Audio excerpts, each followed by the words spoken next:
Pukul 6 waktu Indonesia Tengah. Inilah Radio Republik Indonesia Bau-Bau dengan Warta Kepton, berita seputar Kepulauan Buton.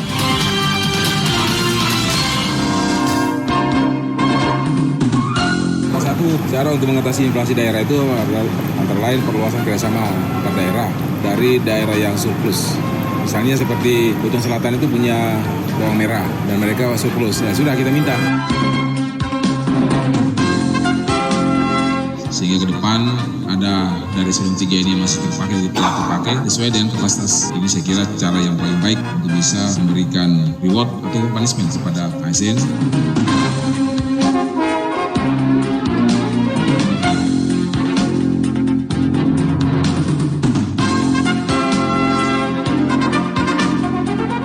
Saudara, selamat pagi. Dari kawasan Bukit Ulu Indah kami sampaikan pokok-pokok berita.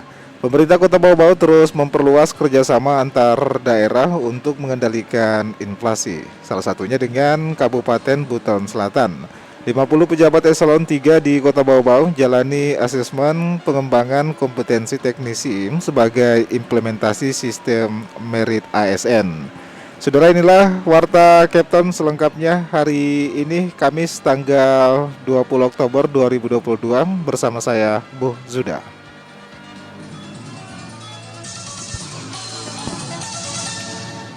Pendengar, sebelum kami sampaikan berita pertama, berikut kami updatekan kasus COVID-19 di tanah air. Inilah Radio Republik Indonesia. RRI, Radio Tangga Bencana COVID-19. Saudara, COVID-19 di Indonesia mengalami penambahan kasus pada Rabu kemarin, tepatnya tanggal 19 Oktober 2022.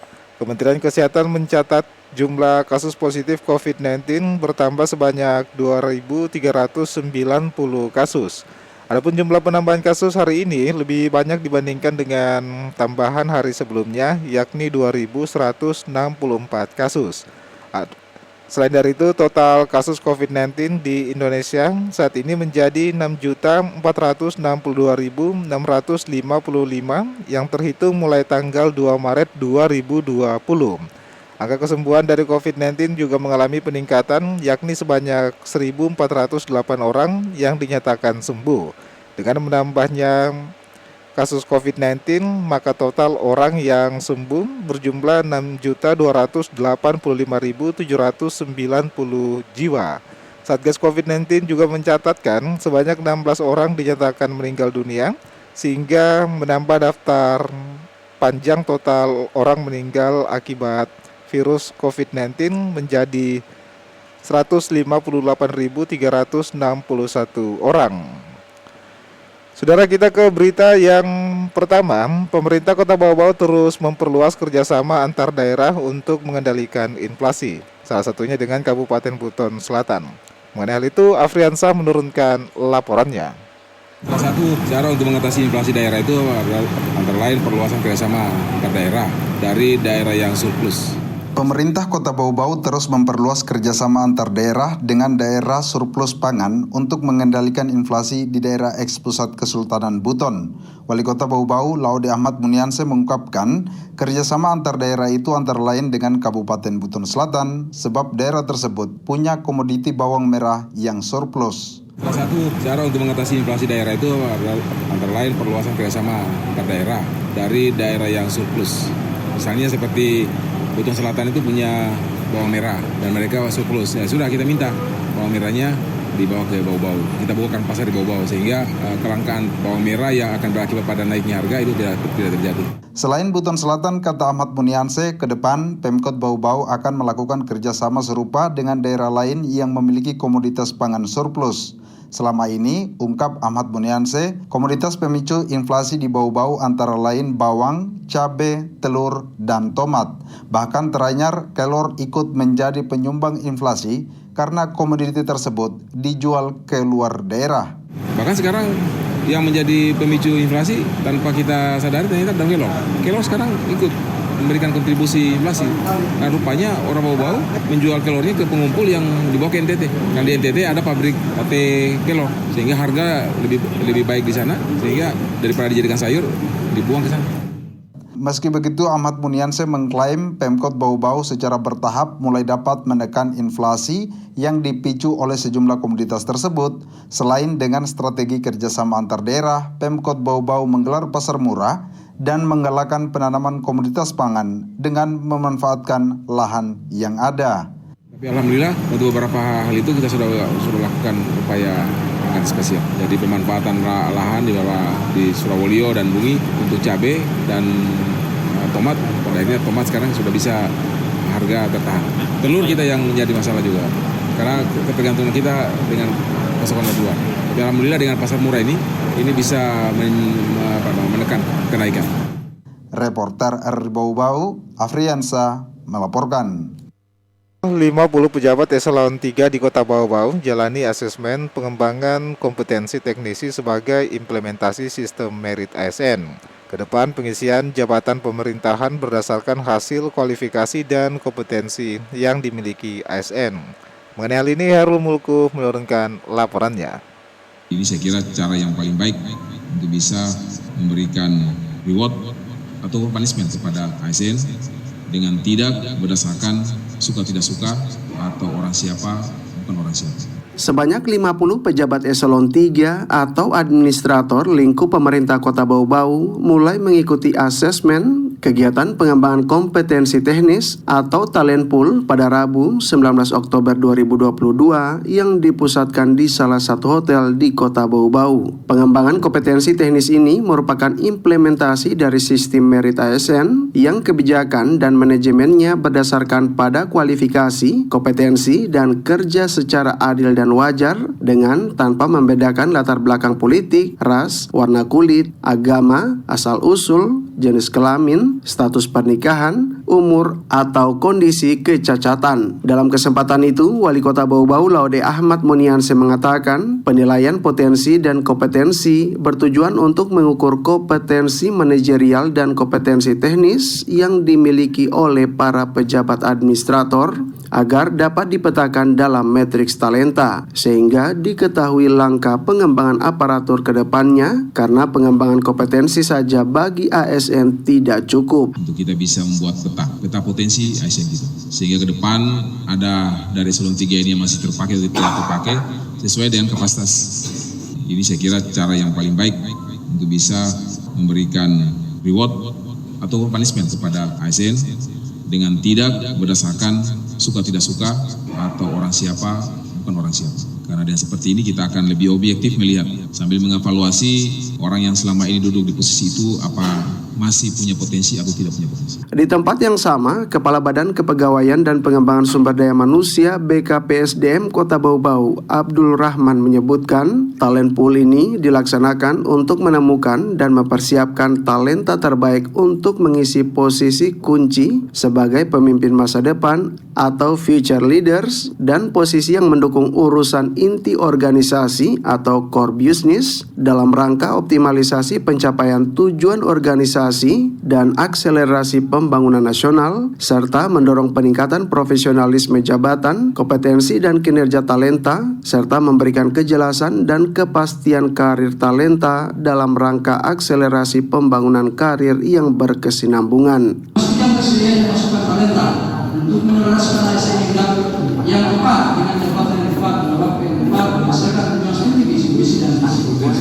Dalam asesmen pengembangan kompetensi teknis ini, BKPSDM Kota Bau-Bau menggandeng Koordinator Kajian Manajemen Pemerintahan Puslatbang KMP LAN Makassar. Reporter RRI Bau-Bau Hairul Mulku melaporkan.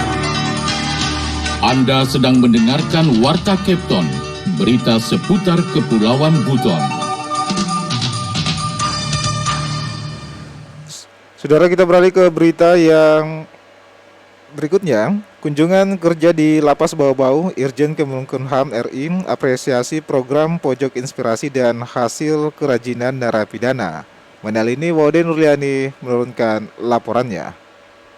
Kedatangan Inspektur Jenderal Irjen Kementerian Hukum dan Hak Asasi Manusia Kemenkumham RI, Insinyur Razilu meninggalkan kesan baik di Lembaga Pemasyarakatan Lapas Kelas 2A Bau-Bau. Beberapa program lapas tak henti dari pujian sang Irjen, 2 diantaranya Pojok Inspirasi dan hasil handicraft warga binaan.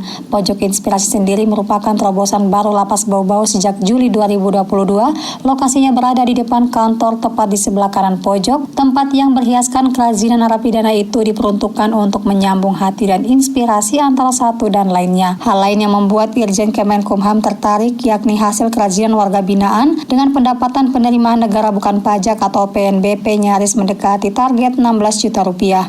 Beberapa penilaian, kemudian melihat bengkel kerja kerajinan dan di sana mereka banyak kerajinan, itu PNBP mereka 14 juta dan tinggal 2 juta lagi. Alhamdulillah mereka hasil. Itu banyak kerajinan tangan mereka buat. Termasuk yang paling menarik itu kalau pegawai yang pesan itu setengah harga dari pasar di luar. Jadi karena ingin membantu daripada warga Pengayoman sendiri. Dan ada satu hal yang menarik, mereka bikin pojok inspirasi di situ sekaligus adalah untuk menyambung hati satu dengan yang lain. Disiapkan makan di sana, mereka makan secara bersama-sama. Razilu berharap agar lapas dapat merangkul napi potensial untuk mengembangkan diri di bengkel keterampilan sehingga pasca bebas warga binaan dapat mandiri menciptakan lapangan kerja sendiri. Menanggapi itu, Kepala Lapas Bau-Bau Herman Melawarwan bersyukur atas penilaian positif pimpinannya. Ia menyebutkan kunjungan Irjen Kemenkumham tersebut untuk kedua kalinya di Lapas Bau-Bau dan melihat ada perubahan signifikan dari kondisi awal. Pak Irjen respon sangat positif dan ini dia juga langsung melihat karena beberapa tahun lalu pernah ke sini belum seperti begini. Dia lihat ada perubahan yang sangat signifikan terhadap baik layanan kunjungan, ruang inspirasi dan kegiatan tempat keterampilan warga binaan serta tempat ibadah, di mana kegiatan-kegiatannya itu kita melakukan pembinaan kerohanian keagamaan baik Islam maupun Nasrani.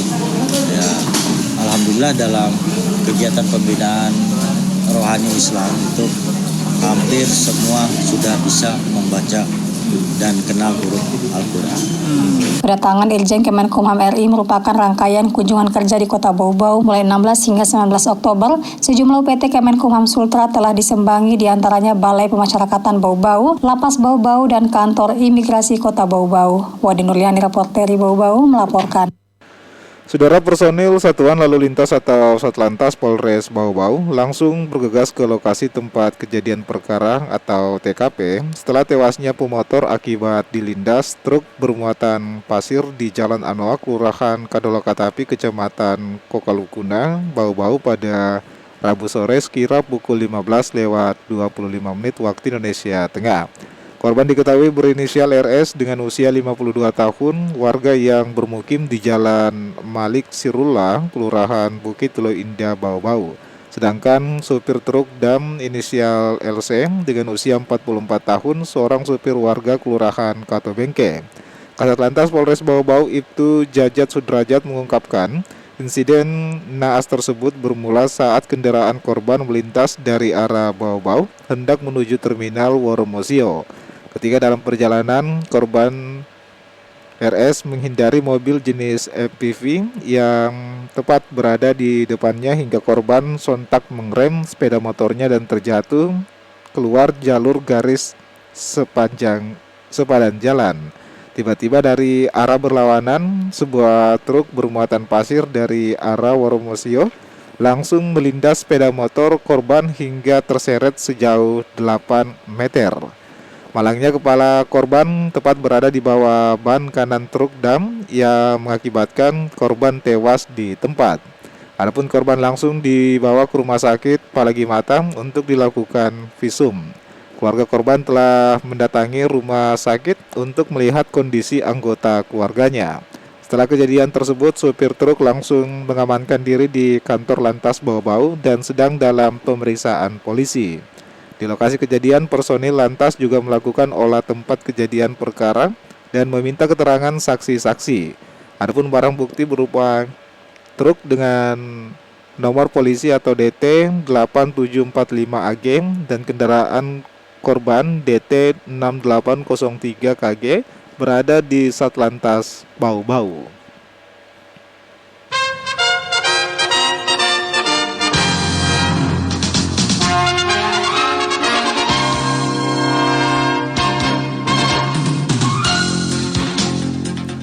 Saudara, sebelum kami akhiri, kembali kami sampaikan pokok-pokok berita.